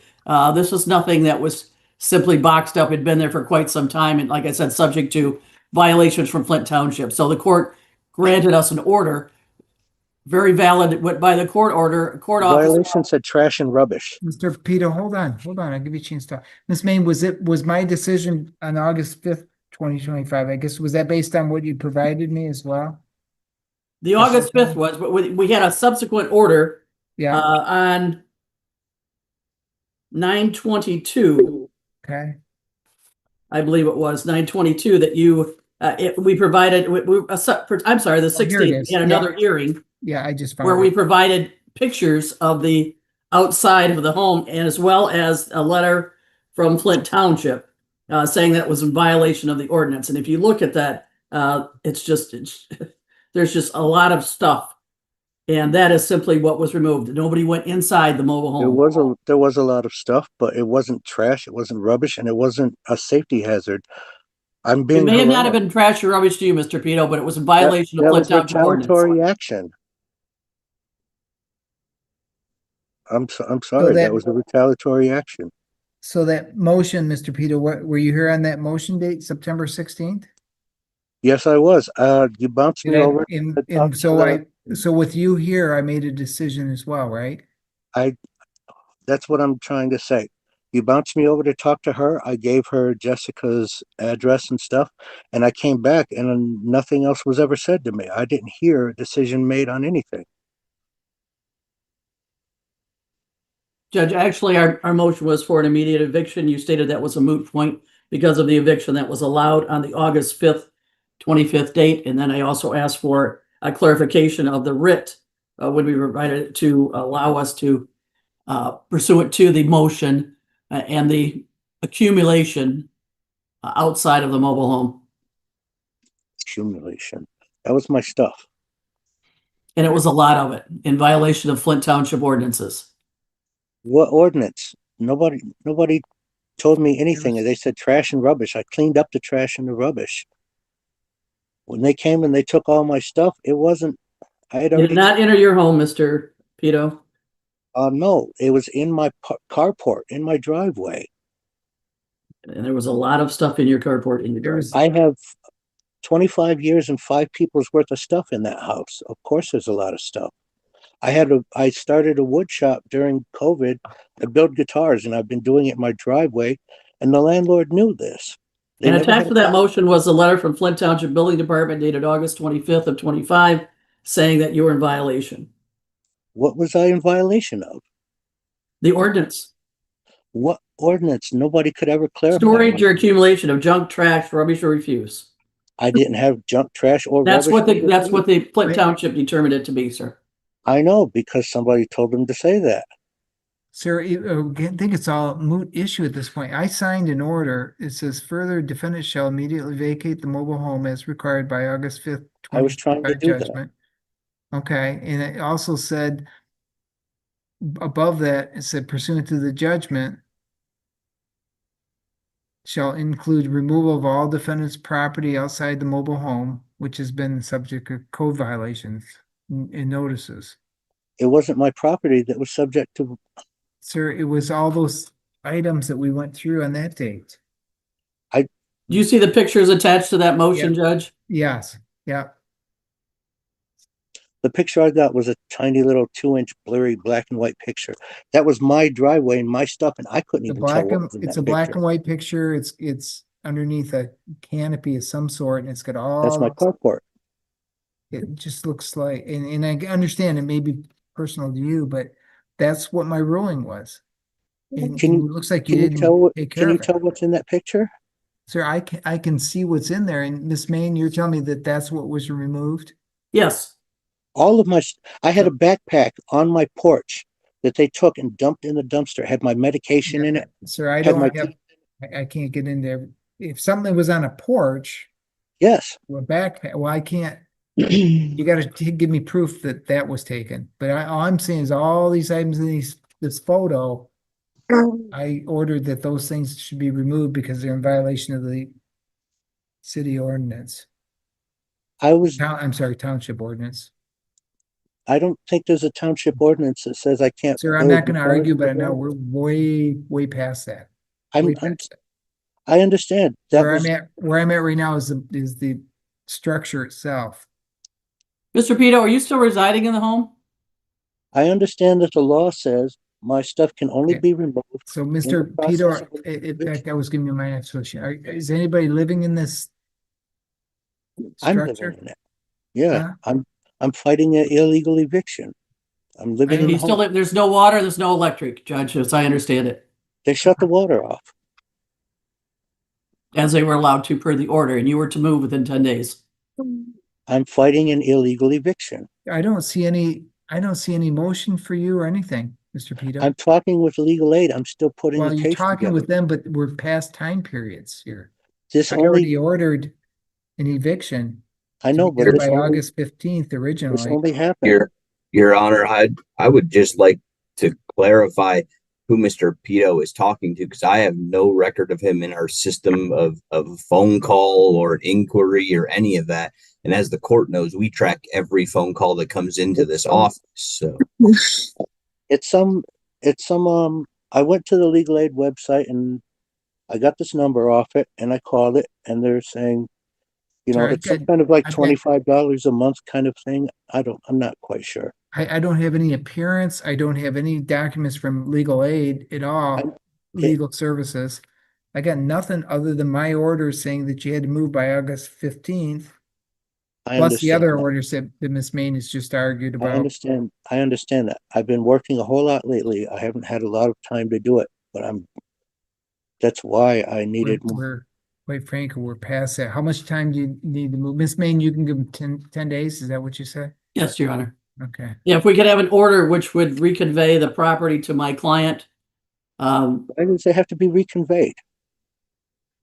You're gonna move it within 10 days? I had a buyer and they chased my buyer off. Sir, are you gonna move within 10 days? Miss Main, why don't we do this? The order will be, he's gotta be moved off the property within the 10-day period, or it has to be sold within that 10-day period. Otherwise, I'll transfer title over, okay? Thank you. All right, can you provide me with an order? I will. Okay. So that gives you time on both levels, okay?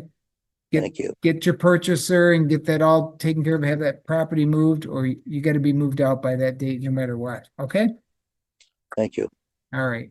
10 days is, today's the 25th, it's gonna be the December 12/5? Yeah, I think so, December 5th. Yep. Okay.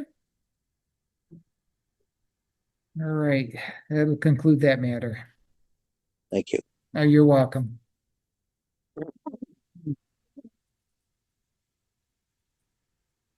Judge, I would just want to add, if I might, Sure. that any sale of the item that we're going to have to he's going to have it inspected to prove that it's habitable. Right now, it has no electric, no water. We have no idea what the condition is, and we certainly don't want to sell to someone if they intend on leaving it in the community. I'm selling to and it's somebody who uninhabitable. remodels homes and resells them. Well, it's gotta be a valid sale is what it's just gotta be at this point. It's been Yes. way. By the way, all the stuff, it said, the last order said I had to winterize the place. They threw away all the stuff that I bought to winterize the house too. They literally threw away everything that I had outside of my home. My potted plants. Sir, I've already made my decision on all that. I know, but I mean, it's ridiculous. They ripped the lights down. My lights weren't violating anything. Okay, valid sale. All right. So gotta be moved by December 5th and or mobile home as a valid sale at that date. Okay? Thank you. All right, you're welcome.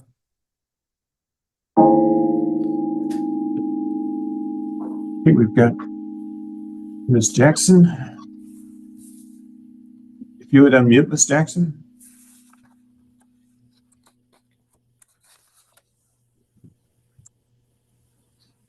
Can you hear me now? Now we can, yeah. Okay. Can you see me as well or no? No. Okay, hold on. Okay. Okay. Your ticket bears the caption 25 RO 06278. You were ticketed back on the 5th of October at about 9:10 in the evening. The officer cited you for impeding traffic instead of for running a red light. Running the red light would be 3 points, impeding has no points. Are you here to accept the break that he gave you on the street or to reject it? I wanted to reject it. You have that right, but if we proceed to trial and the hearing discloses that you were in fact not impeding, but were running a red light, that you ran a light, the ticket can be amended to the red light. I don't want that either. But the ticket is kind of high as well. I really don't feel like I ran a red light. Like I was turning, making a right turn on Main onto Rochester Road. This isn't the time for discussion of what happened. This is the time that we need to ascertain if you want to accept responsibility for impeding or if you want to deny, and you could be found possibly, I wasn't there, I don't know what happened, you do. And if you want the hearing, fine. If you don't, then you can accept responsibility for I impeding. just accept the responsibility. For impeding. Yep. Yep. This is stupid. You want a hearing? No, I don't.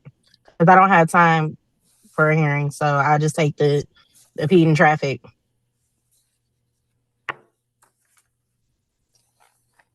Officer Francis, do you want to amend the ticket now? Yes, Your Honor, I'd like to amend to the red light violation for disregarding the red. We'll be hearing on the red light, Ms. Jackson. Raise your right hand, please. Do you swear or affirm that the testimony you're about to give in this matter will be the truth? Yes. The officer will testify first. Your Honor, on October 5th, approximately 9:11 p.m., I was in the area of Main and Catalpa when I observed a red Jeep Compass with license plate 8 Nora Zebra 84 disregard a solid red signal while traveling northbound in Main at Catalpa.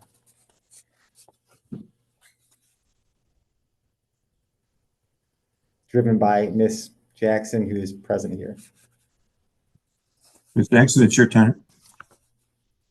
From my knowledge, I was coming down Main, about to make a right turn onto Rochester. And the way it's set up is either you can go straight or go to further to the right. Ma'am, you can't make a right turn from southbound Main. I was going north, like, well, Northbound however, Main. the way it is, the way it's set up, Rochester, it splits up. So it can either go straight to Rochester this way or to the right. I don't know what the other side is, but I was going straight towards Rochester. Okay. The allegation is that you ran the light at Catalpa. I didn't run a red light. And if that was the case, like I said, I don't remember running a red light. I don't believe I ran a red light whatsoever. If I felt that I read the red light, then I wouldn't even went through all this to get a court date or none of this. If I felt like I did that. We're not talking about feelings, ma'am. We're talking about facts. I know facts. I don't believe I ran a red light. And I don't, granted, he was very nice. What was when you went through? It was yellow. What does yellow mean? What does solid yellow mean? Yield or Yield? stop. Yeah, means stop. Okay.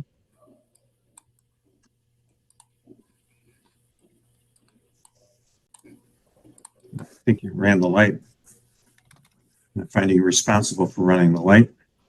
Okay.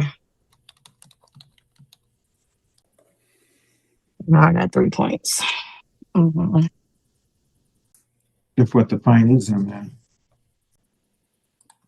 Fine on that is 150. You were right about the 3 points. Impeding would have been 175, so you saved $25 on that. You can pay it online or by mail or at the courthouse counter. Thank you.